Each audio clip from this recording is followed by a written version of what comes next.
हफ्तियां दी हर वड्डी खबर दे लई हुणे डाउनलोड करो number 1 news app Dainik Savera times. उन्होंने लगभग 200 लोगों पे मुकदमे कायम किए। तो उन्होंने कहा कि यहाँ के जो विधायक हैं सिटिंग, ये भी कर्फ्यू के दौरान घूमते रहे हैं, इनका भी रोल है इस दंगे को भड़काने बढ़ाने में। उसमें मुख्तार अंसारी जेल गए कि मुख्तार के ऊपर 5 बार प्राणघातक हमले हुए, न कि उत्तर प्रदेश सरकार बदले की भावना से अपने एक राजनीतिक विरोधी को कोई झूठी कहानी रच करके, जैसा कि उनके लोग बक रहे हैं, उसके लिए उसका अंत कर दे।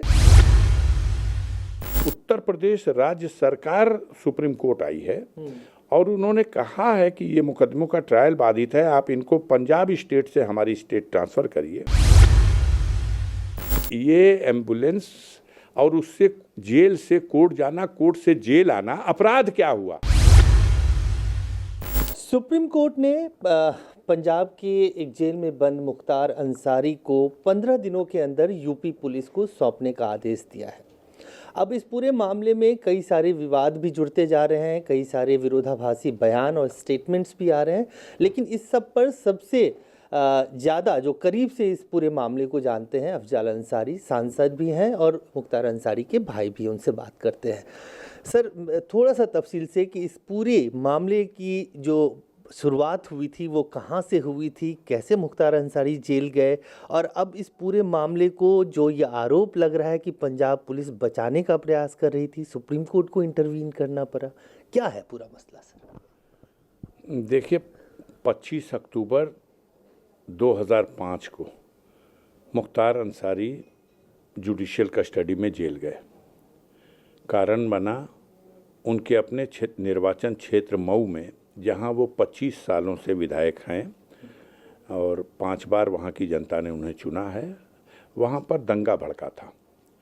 उसके बाद 14 अक्टूबर के दंगे में 17 अक्टूबर को डीएम-एसपी हटाए गए और जो नए एसपी आए उन्होंने लगभग 200 लोगों पे मुकदमे कायम किए। तो उन्होंने कहा कि यहाँ के जो विधायक हैं सिटिंग, ये भी कर्फ्यू के दौरान घूमते रहे हैं, इनका भी रोल है इस दंगे को भड़काने बढ़ाने में। उसमें मुख्तार अंसारी जेल गए। आज 15.5 साल हो गया। जेल में जाने के वक्त या उससे पहले का एक मुकदमा वो दंगे वाला और एक मुकदमा और था। इस समय यूपी सरकार ने जो सुप्रीम कोर्ट में लिस्ट दी है अपनी याचिका में, उसमें 15 मुकदमे का उल्लेख किया है कि उनके खिलाफ MP MLA special court Allahabad में ये 15 मुकदमे विचाराधीन हैं और वो पंजाब की जेल में हैं और वो आ नहीं रहे हैं। तो आप उनका आदेश कर दीजिए कि वो स्टेट इनको हमारे यहाँ दे दे ताकि इनका ट्रायल पूरा हो। हालांकि ये बिल्कुल गलत था कि वो आ नहीं रहे हैं या उनकी पेशी नहीं हो पा रही या उनका ट्रायल बाधित है, क्योंकि उस कोर्ट में जो भी मुख्तार अंसारी के मामले थे उनका ट्रायल चल रहा था वीडियो कॉन्फ्रेंसिंग के माध्यम से और उनके वकील हर तारीख पे कोर्ट पे उपस्थित रहते थे। अब 3 मुकदमों का ट्रायल इसी तरह से वीडियो कॉन्फ्रेंसिंग से लखनऊ में हुआ है, प्रदेश की राजधानी है, और 2 महीना पहले उनके जजमेंट आए हैं, एक्विटल हुआ उनका।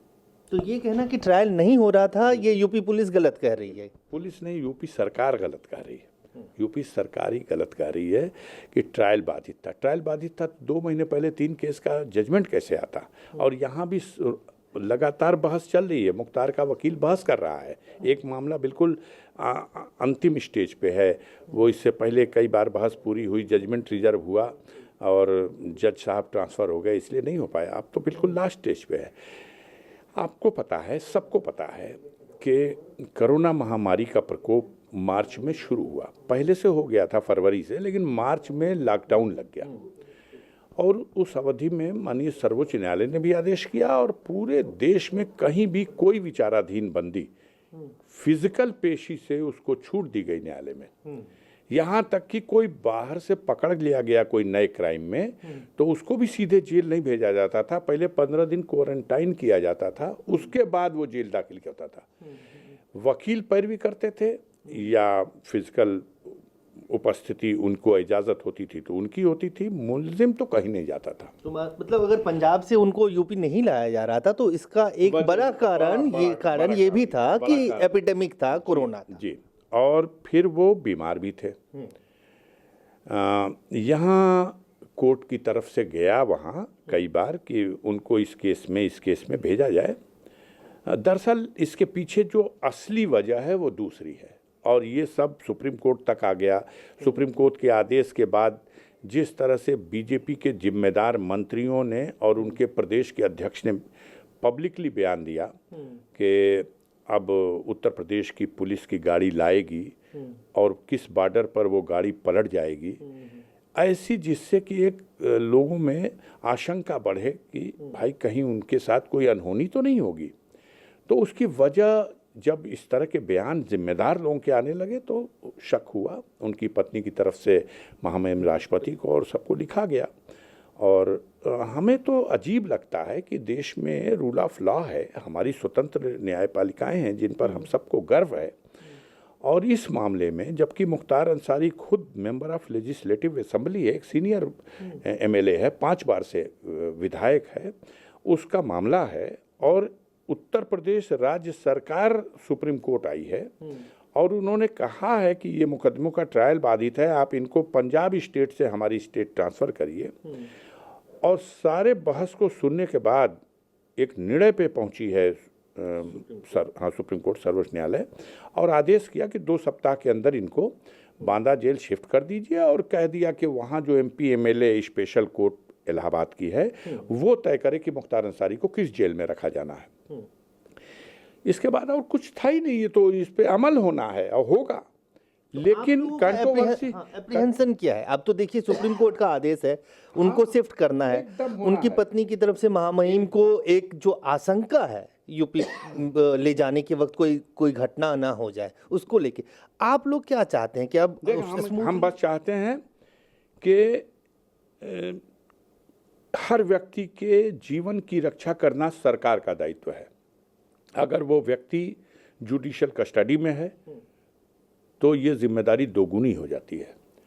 और इस मामले में जब खुद राज्य सरकार गई है, सर्वोच्च न्यायालय का आदेश हुआ है और तब वो व्यक्ति सौंपा जा रहा, तो उसकी सुरक्षा करना 4 गुना ज़्यादा जिम्मेदारी हो जाती है।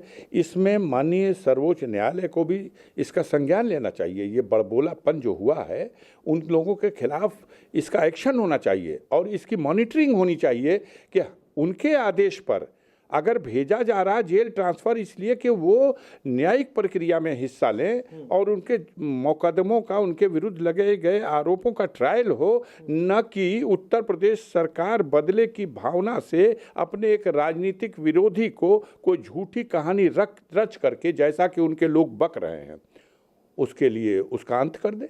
तो इस पे तो सुप्रीम कोर्ट की साख को भी बहुत बड़ा बट्टा लगेगा। स्वतः संज्ञान लेना चाहिए। सरकार अपनी साख से समझौता कर सकती है, लेकिन हमारे देश की न्यायपालिका कतई नहीं करेगी। मेरा हृदय कहता है कि ऐसा नहीं होगा, लेकिन ये लोग दहशत बनाए हुए हैं। देखिए अफजल जी, सबसे बड़ा आरोप ही यही है कि मुख्तार अंसारी को पंजाब सरकार बार बार अपने यहाँ रोक के रखी है और उसको यूपी पुलिस को ट्रांसफ़र नहीं कर रही है। ये जो प्रिविलेज मिल रहा है ना उनको पंजाब में, जो 2 साल से वो वहाँ के जेल में है, यही सबसे बड़ा डाउट उठाता है। सबसे बड़ी शंका जो है इसी बात को लेके है कि आखिर क्या वजह है कि इतनी बार यूपी पुलिस ने कोशिश की। एक विवाद अभी एम्बुलेंस को लेके हुआ, आपने देखा कि उस एम्बुलेंस को यूपी का है, पंजाब का है, जितने अथॉरिटी हैं सब डिनाई कर रहे हैं। तो इसी वजह से सबसे ज़्यादा सवाल। देखिए, ये एम्बुलेंस वाली बात और व्हील चेयर पे क्यों दिखा, ये तो बात को नया टर्न देने की कोशिश है, क्योंकि हमने वो सच्चाई, वो तथ्य मीडिया के माध्यम से दुनिया के सामने रख दिया। और वो तथ्य ये है कि ये सच है कि मुख्तार के विरुद्ध जो भी 10 या 15 मुकदमे विचाराधीन हैं, उनका ट्रायल कोर्ट में हो। अधिकार बनता है उनका, जिन्होंने आरोप लगाया है उस आरोप के समर्थन में चार्जशीट है तो ट्रायल होना चाहिए न्यायालय में, न कि मंत्री या विरोधी कोई नेता इसके आड़ में राजनीति करे और अपने राजनीति का मुद्दा बनाए, और ये कि हम तो उसको लाए, इसकी कोई ज़रूरत नहीं है। न्यायपालिका ये अपना काम करेगी, उसको होने दिया जाए। घबराहट क्या है? क्यों ये इस तरह की गुनाह सोच रहे हैं? उसकी वजह यह है कि मुख्तार के ऊपर 5 बार प्राण घातक हमले हुए हैं। पहली बार जब बीजेपी की सरकार थी तब 15 जुलाई 2001 को उसरी चट्टी पर मुख्तार के ऊपर हजारों गोलियां चलाई गई। इस घटना में 3 लोग मारे गए, 9 लोग गोली से बुरी तरह इंजर्ड हुए, मुख्तार भी घायल थे। इस घटना का मुख्य अभियुक्त जो है वो ब्रजेश सिंह, त्रिभुवन सिंह, जो बहुत ही गोद में बैठा हुआ है, चहेता है उत्तर प्रदेश सरकार के मुखिया का। उस ब्रजेश सिंह को बचाना है, क्योंकि मुकदमा उसी एमपी एमएलए कोर्ट, उसी इलाहाबाद की MP MLA court special court में मुकदमा है। 9 लोग इंजर्ड विटनेस हैं। वो जमानत मांगने गया वो आदमी, और उत्तर प्रदेश के हाई कोर्ट ने, इलाहाबाद हाई कोर्ट ने उनकी जमानत खारिज करके हुए जो फैसला लिखा है उसमें लिखा है कि यह एकदम जघन्य कांड है जिसमें 9 लोग गोली से जख्मी जीवित हैं, गवाह हैं। जो आदमी एक छोटी सी पेरोल कोर्ट की मिली थी 1986 में, जो 24 साल तक फरार रह के 5 लाख का इनाम उसके ऊपर घोषित रहा और क्राइम पे क्राइम करता गया, वो ब्रजेश सिंह आप शायद जानते ना हो। मैं आपको बता दूंगा, एक डेट के साथ बता देता हूं। बॉम्बे में एक बहुत बड़ी घटना हुई थी। दाऊद इब्राहिम जो अंतर्राष्ट्रीय अपराधी है, उसके सगे बहनोई इस्माइल कास्कर की हत्या हुई थी 26 जुलाई 1992 को। हत्या करने वालों में जो मेन अक्यूज था वो घायल था। पुलिस ने उसे पकड़ा और वो जे हॉस्पिटल में एडमिट किया गया।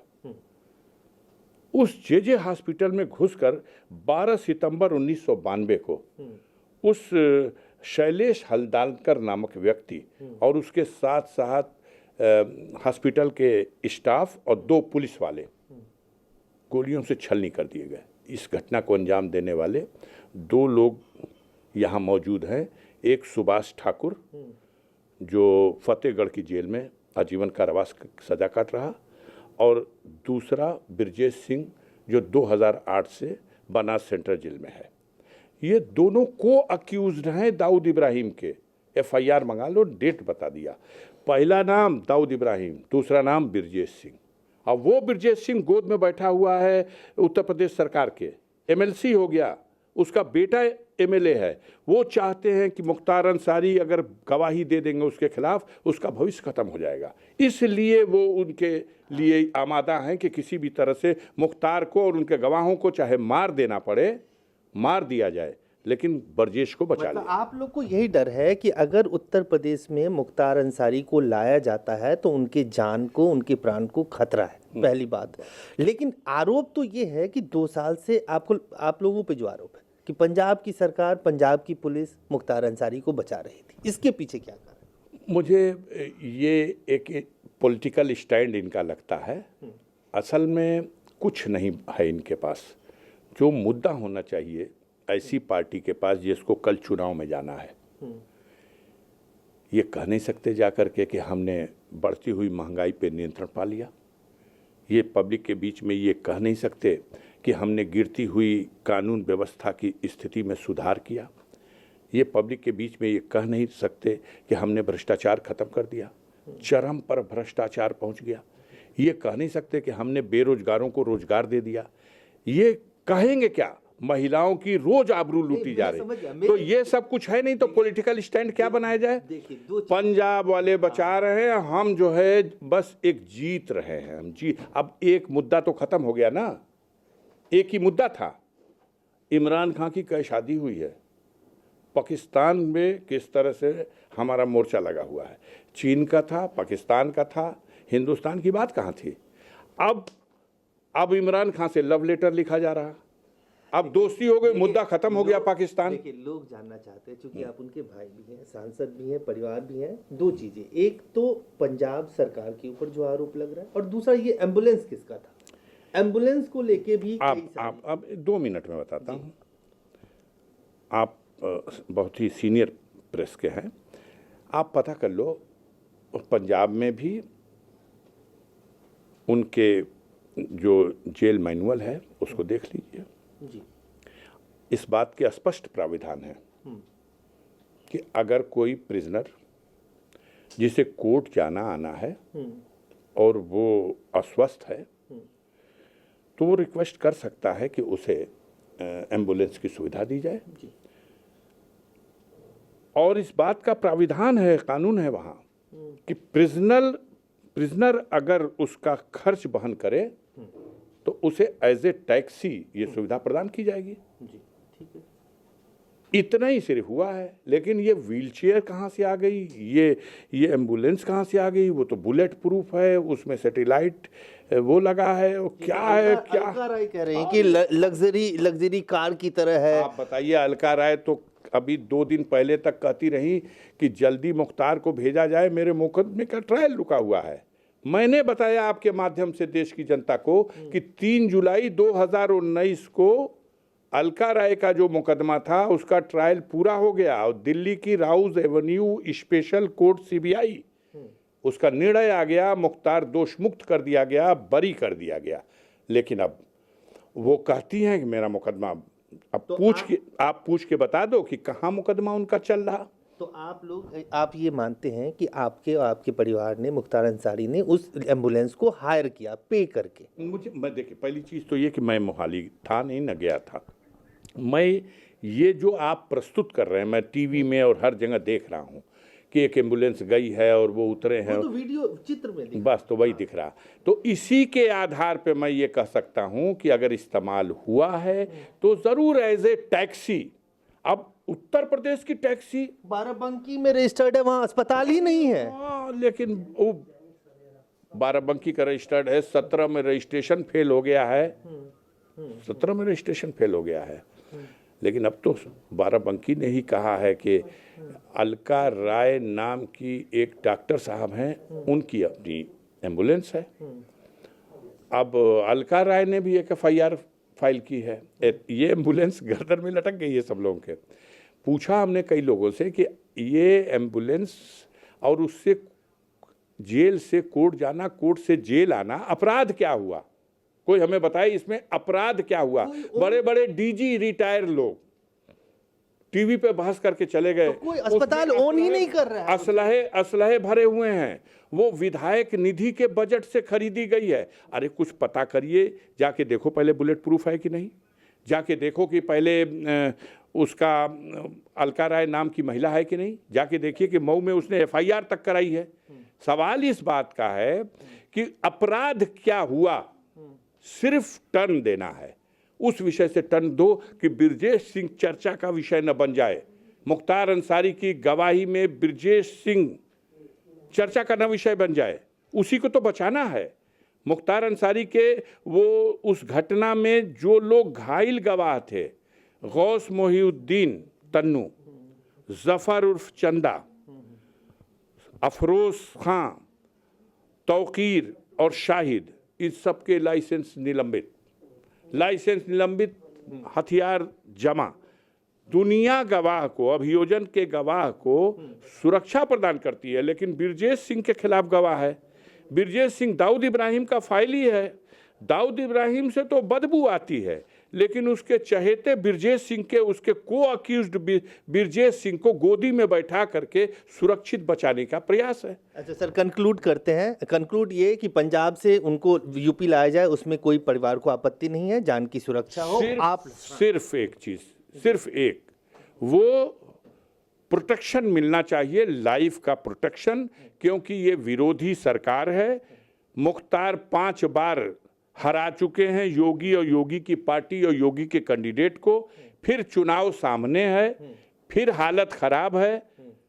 जनता के बीच में मुद्दे रह नहीं गए जो जनता के रोजी रोटी के सवाल के हैं। पाकिस्तान का मुद्दा खत्म हो गया, इमरान खान से मोहब्बतनामा लिखा जा रहा। तो इस वक्त मुख्तार अंसारी को मुद्दा बना दो, पंजाब की सरकार को मुद्दा बना दो। बात समझ में नहीं आती। मुख्तार की जन्मभूमि उत्तर प्रदेश है, मुख्तार की कर्म भूमि उत्तर प्रदेश है। मुख्तार कहाँ जाएगा? मुख्तार के बाप दादा इसी मिट्टी में पैदा हुए और इसी मिट्टी में दफन हो गए। मुख्तार के बाप दादा से भी कहा गया था, ब्रिगेडियर उस्मान से मोहम्मद अली जिन्ना ने कहा था कि पाकिस्तान का बंटवारा हो रहा है, चलिए हमारे साथ पाकिस्तान का पहला सेना का जनरल बनेंगे। ठोकर मार दिया था ब्रिगेडियर उस्मान ने, ना हम इस मिट्टी में पैदा हुए, हमें इस मिट्टी में दफन होना है। और 1948 में पाकिस्तान से लड़ी गई पहली जंग में ब्रिगेडियर उस्मान अपनी मातृभूमि की रक्षा करते हुए नौशेरा बॉर्डर पर शहीद हो गए। झांगर घाटी को फिर से जीत के हिस्सा बनाया था उन्होंने, नौशेरा घाटी को फिर से बचाया था उन्होंने भारत के हक में। उन्हें महावीर चक्र मिला। हम उस परिवार के वंशज हैं। डॉक्टर मुख्तार अहमद अंसारी जो इंडियन नेशनल कांग्रेस के प्रेसिडेंट थे 1926 और 27 में, जब मोतीलाल नेहरू महासचिव थे, हमारे परिवार में 12 स्वतंत्रता संग्राम सेनानी हैं जिन्होंने देश की आज़ादी की लड़ाई लड़ी है, जो देश की हर तरह के लिए, देश के निर्माण में, देश की रक्षा में अपने प्राणों तक की आहुति दी है। और आज हमको ऐसे प्रस्तुत किया जाता है, हमारे परिवार को, मुख्तार अंसारी को ऐसे प्रस्तुत किया जाता है। उस सजा याफ्ता बंदी है क्या? स्वाभिमान के साथ, सम्मान के साथ समाज में जीता है। मुख्तार अंसारी को माफिया डान, अपराधी कैसे कर सकते हैं? जिस आदमी को किसी न्यायालय ने आज तक गुनहगार साबित नहीं किया, उस आदमी को कैसे मीडिया के साथी और भारतीय जनता पार्टी के नेता गुनहगार कहते हैं? मुख्यमंत्री सदन के अंदर शर्म नहीं आती, अपने सदन के एक सदस्य को गुनहगार करता है। ये अधिकार नहीं है उनको, मुख्यमंत्री हो सकते हैं, लेकिन यह अधिकार देश में न्यायपालिका को सिर्फ है, और वो भी मुकदमे के विचारण के पश्चात अगर वो समझती है कि ये दोषी है तभी उसे गुनहगार कर सकती है। ये लोग तो अपना मनमानी कर रहे हैं। सर धन्यवाद। तो साफ तौर से अफजाल अंसारी, मुख्तार अंसारी के भाई किस तरह से अपनी परिवार की विरासत को भी बता रहे हैं और ये भी बता रहे हैं कि इस पूरे मामले में कहीं ना कहीं उत्तर प्रदेश की सरकार की जो भूमिका है उसको लेकर कई सारे सवाल उठते हैं।